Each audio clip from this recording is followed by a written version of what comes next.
o le taimi nei ngā whea ona se lau fast food wha. Pe ana wha. Ia lea wha i atoa o e ua ngase ni misela wari potia le taimi nei. Mai lua se lau ma le lua wa atoa i le aso. My last 24 hours. It was a lau ma le lua.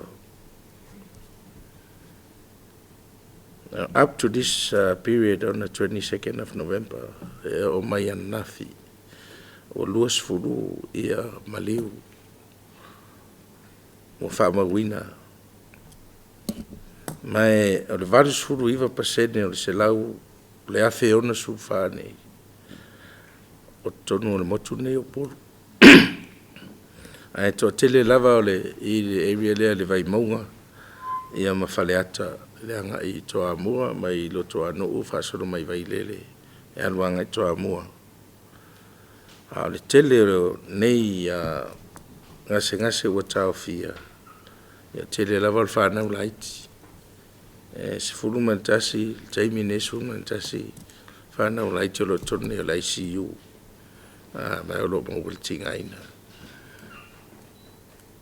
Mai le se lau fast food fitu lea whai atoa o e o lo tau fia ni tono whale mai umai tono le tono unei au fia i masawai. Se lau luas furu lo tono tatou whale mai mtotua e tasi o lo o i tua sivi ia tasi o lo o whai lalo ai luas furu tono o lo o i leo muenga. Se lau luas furu ma le lua leo whae wa whamawina mai wa i whare soi toto e stadia wa whamawani e ma wani misela.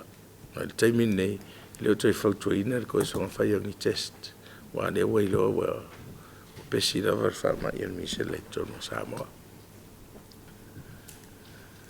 I whamau maunga la ia o le ai whatu mawina o le tede o lato wa mali liu mai tausanga mai lalo mai le whatausanga anga i laro.